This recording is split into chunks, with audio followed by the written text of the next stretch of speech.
sou Lindalva Moraes, psicanalista, e convidei para um bate-papo hoje a Camila Lully, que é minha analisanda já há alguns anos e acabou se tornando uma pessoa de muita proximidade.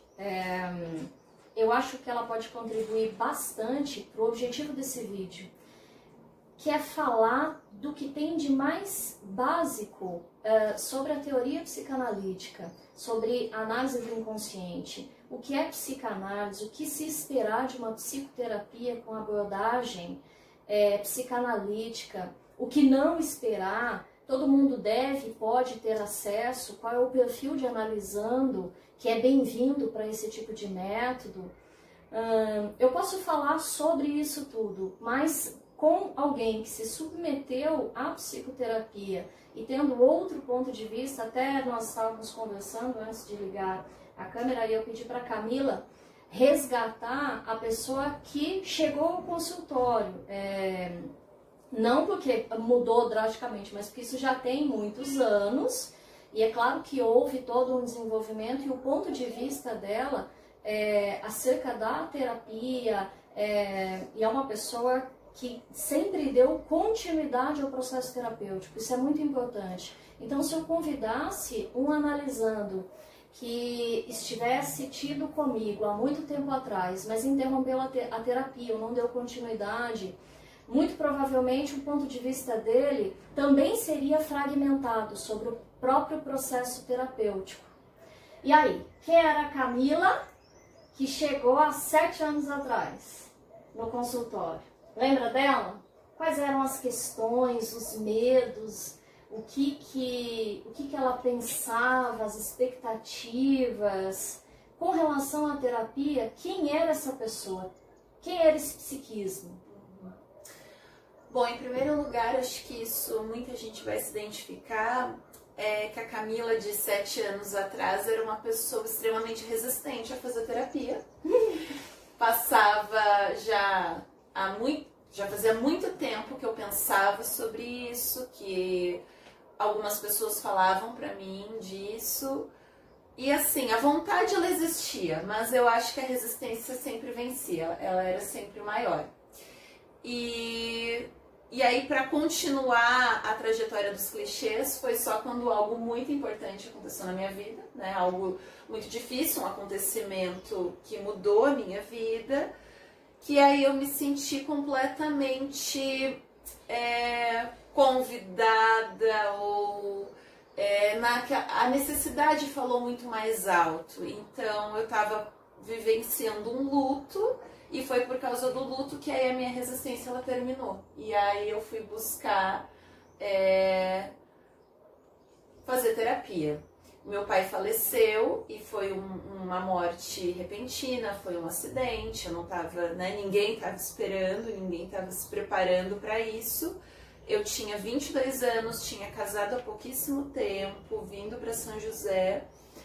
Então assim, eu era uma jovem adulta, recém-casada, há 1 ano morando numa cidade diferente, iniciando a vida adulta. E ainda me acostumando com essa emancipação, da família, que a família ficou lá e agora eu estaria vivenciando a minha vida, as minhas experiências, e vem essa morte, esse luto. Então essa era a Camila que chegou no teu consultório há 7 anos, uma recém-adulta, saindo da adolescência, ainda brincando de adulta, recém-casada, num luto muito recente, com alguns sonhos e alguns projetos que hoje já não fazem mais sentido, e tudo mudou, porque a minha vida hoje, eu sou outra pessoa hoje, eu acho que é natural isso, mas a terapia vem me acompanhando, isso que é incrível, Às vezes eu falo para algumas pessoas, nossa, 7 anos de terapia. E sempre tem questões, porque algumas pessoas dizem, nossa, eu não faço toda semana, eu não tenho questão toda semana. Pra mim, uma vez por semana, às vezes é pouco. E eu vou te interromper, porque você já me falou 3 coisas muito interessantes. A primeira, resistência à terapia, todos nós temos, Invariavelmente, todos nós temos. Eu não conheci ninguém ainda que falou, olha, eu não vi a hora de fazer tal idade, de chegar em tal fase da minha vida, uhul, para eu ir para terapia. Não conheci ninguém ainda com esse perfil, né? Eu conheço pessoas que dizem assim, nossa, eu fiquei flertando com a terapia, eu fiquei lá na resistência, namorando, ligava, agendava, desistia, não preciso disso não, eu dou conta, ok. Então, isso é o que tem de mais comum. Depois você disse que precisou algo acontecer para você parar de negociar, né? Então, normalmente é assim, quando a gente encontra um enfrentamento maior, uma questão que requer um olhar mais técnico e destituído de julgamento para fazer as perguntas chaves, né? Eu acho uma estupidez muito grande a frase, um jargão que diz que Freud explica. Freud nunca teve a pretensão de ter as perguntas corretas que te levem a refletir. Então, não é te trazer explicações, mas fazer com que você coloque o olhar onde é importante, coloque a lupa onde é imprescindível de ser visto. E por uma ótica que talvez sozinha você não compreenda ou não consiga alcançar. Então, essa é a principal razão, o principal papel, né, do terapeuta. Não é explicar, não é trazer solução para nada, não é julgamento e não é ditar o certo ou o errado. Mas é falar, vem cá, vamos ampliar esse horizonte, porque está muito raso, né? Por onde você está vendo está raso. Vem comigo e vamos explorando. O que você acha disso? Mas por que você está me falando isso?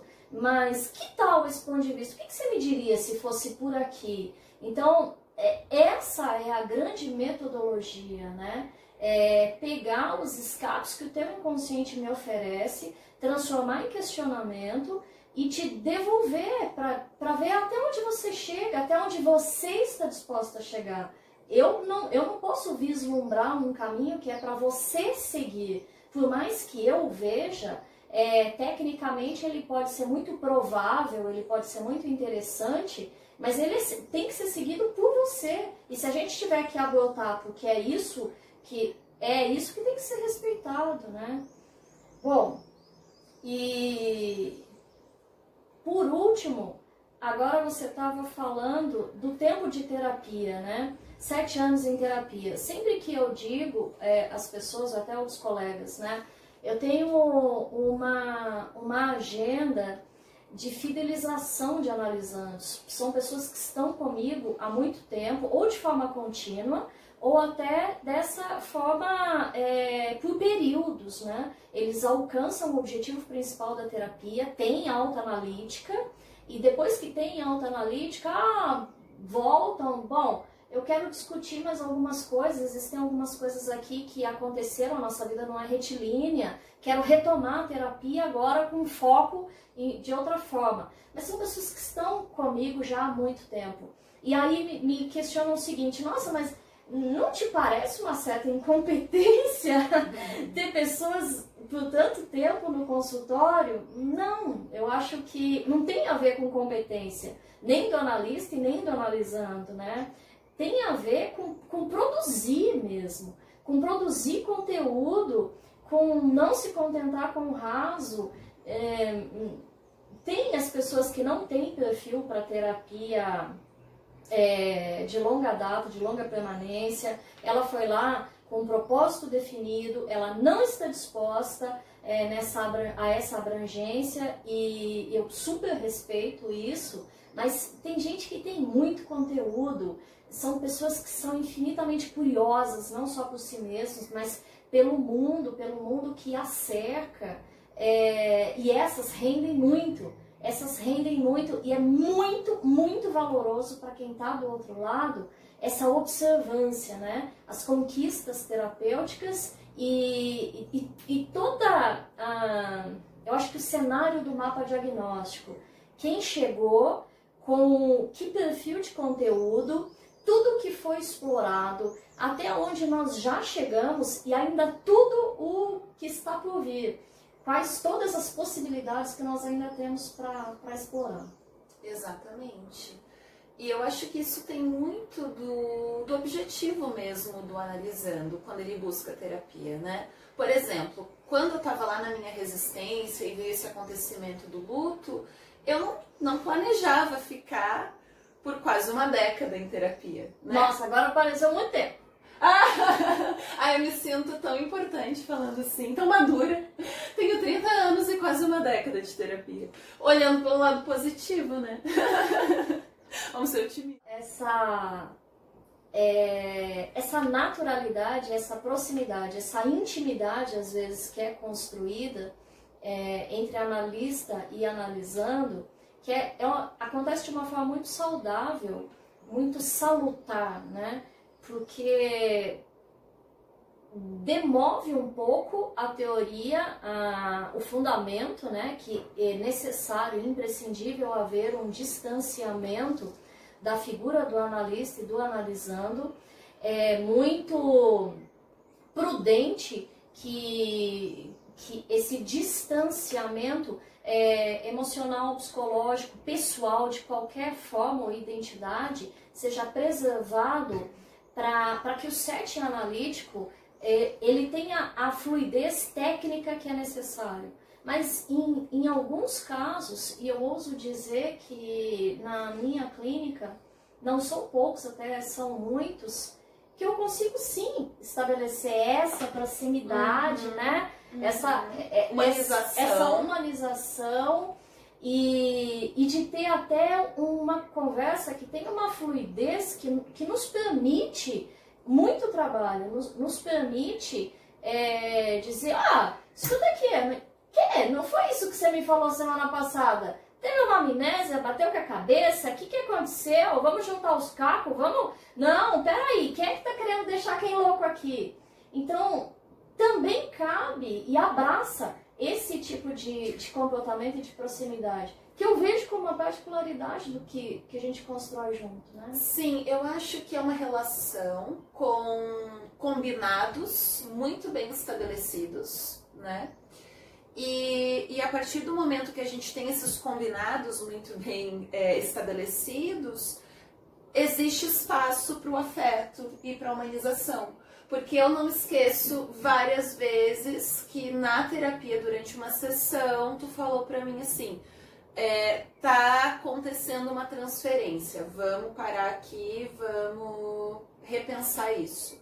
E já puxou minha orelha também de eu estar usando de um certo escapismo, com medo do julgamento, com medo da decepção, por exemplo, porque aí eu tava olhando pra Lindalva pessoa, Lindalva que eu gosto, e que quero que goste de mim, que existe um afeto, e aí de levar um puxão de orelha e falar assim, bom, então tá na hora de eu te dar alta ou te passar pra uma colega minha, se tu não vai falar tudo aquilo que tu precisa falar aqui, porque aqui sou a analista te ouvindo. Então, a partir do momento que a gente tem essa maturidade e respeita esse combinado, existe espaço para tudo. Existe espaço para tomar uma água, um vinho, não estamos tomando vinho, acho que não pode. Mas enfim, tomar um vinho, um café, bater papo da vida. E eu saber que a minha terapeuta é uma pessoa, é um ser humano que tem família, tem questões, tem vivências, né? Não é uma incógnita, não se cobre daquele mistério. Que aí deixa tudo, eu acho, mais difícil, pelo menos pra minha forma de sentir. Porque, voltando àquilo que a gente falava, quais os objetivos, né? Eu acho assim, quem vai tratar um assunto específico e aí recebe alta, tá tudo certo, eu acho, porque depende do momento da pessoa, depende do objetivo. Eu não sabia que eu ia ficar todo esse tempo, aconteceu. E o meu objetivo hoje não é resolver um problema. Eu não vou para terapia para ter soluções e resoluções. Eu vou para problematizar. Eu vou para ser questionada e para ter esse olhar de complementação. É uma co-construção na minha vida. De tudo que acontece, eu sinto que tu chega como um olhar complementar e que me acalma também. Eu acho que assim, eu não busco por respostas, mas eu busco por tranquilidade no meio do caos. A terapia muitas vezes pra mim é isso. Tá um caos, algo muito sério aconteceu, ou nem tão sério assim, mas pra mim teve aquela repercussão. O teu papel é olhar de fora e dizer, nossa, eu tô tão feliz que isso aconteceu, sério. Ela faz isso. Eu tô lá chorando, descabelada, meu Deus, minha vida acabou. Gente, eu sou pisciana, eu sou dramática. E a Lindalva é capricorniana, ela é muito séria e muito prática. Aí ela assim, menina, tô achando ótimo que isso aconteceu. Sim, primeiro a gente quer se bofetear, né? Aí depois, o que isso traz? Gente, não é o fim do mundo, para, né? Tem todo um lado positivo, é uma oportunidade, né? Até os piores acontecimentos na nossa vida. A partir do momento que a terapia vem e mostra, olha, tudo é oportunidade de crescimento, de superação, de se entender, me acalma. Mesmo eu vou continuar triste, os problemas vão acabar? Não, eu vou voltar para casa e eles estarão lá e eu vou ter que dar conta deles, né? Mas traz assim, calma, eu acho que esse é o principal benefício. E aí eu entendi que eu era uma analisando, né, só para concluir o que eu comecei a falar um pouquinho atrás, que queria dar continuidade e eu queria terapia na minha vida como parte dos meus processos. Então, nesses 7 anos, a minha vida não parou, pelo contrário. E a terapia me acompanhou nesse processo de crescimento, de sempre tem algo. Esse trailer já é tão rico para a gente trazer à luz 3 considerações muito importantes, né? A primeira é que a Camila é uma exceção, né? Uma exceção de terapia. Não dá para a gente tratar o consultório, ou a agenda, ou a clínica da mesma forma como a gente está conduzindo esse bate-papo. O analisando que chega ao consultório, ele não está buscando um amigo, ele não está uma amizade, né?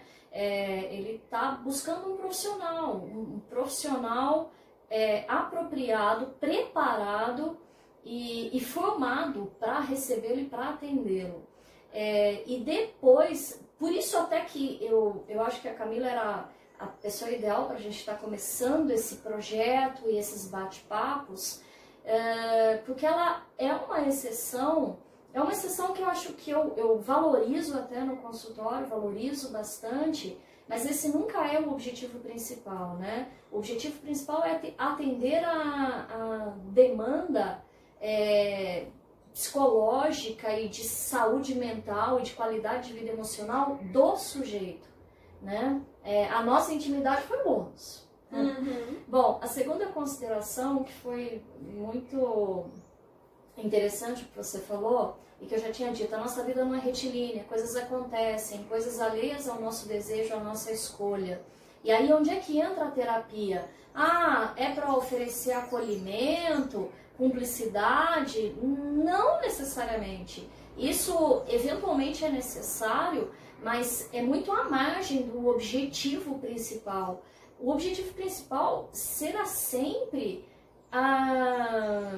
o desenvolvimento de ferramentas. Quando ela fala, puxa, são os acontecimentos da nossa vida, pode sim serem considerados como gratas oportunidades para o desenvolvimento de ferramentas e recursos psicológicos novos para lidar com uma problemática que até então não existia. Então não tinha jurisprudência emocional para conduzir. Então sempre essa é a verdadeira luz da psicanálise, né?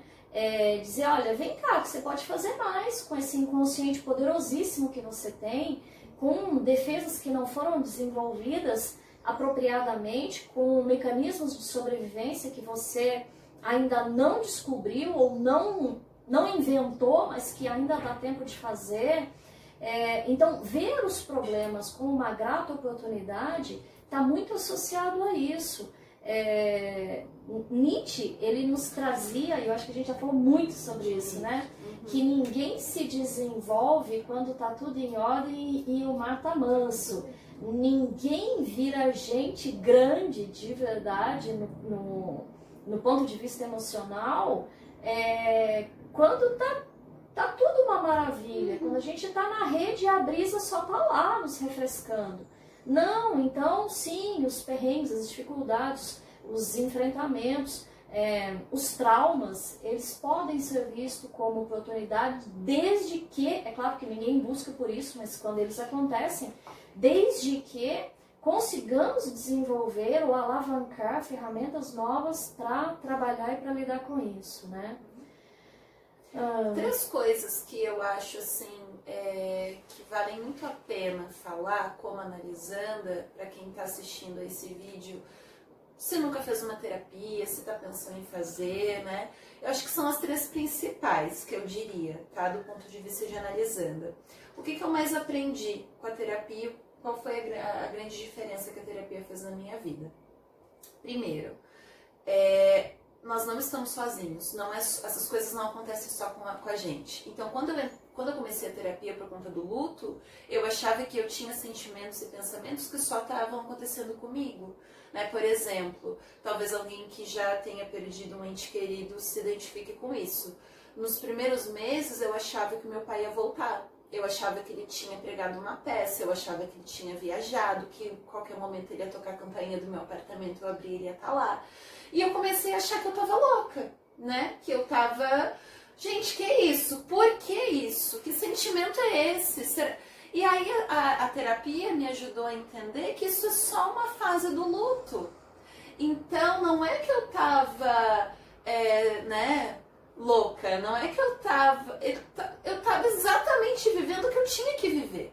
Então, assim, primeira coisa, não é só comigo que as coisas acontecem, não sou só eu que tenho esse sentimento. Provavelmente, grande parte das pessoas que passam por um luto, e um luto inesperado, né, precoce, repentino, vai sentir isso, talvez de formas diferentes, mas vai ter ali a essência da negação, que era isso que eu estava vivendo. Então, esse é só um exemplo para ilustrar o que a terapia contribui desse ponto de vista de isso é humano, isso é legítimo, isso acontece. Então, tu não tá sozinha, isso tem sentido, vamos trabalhar com isso.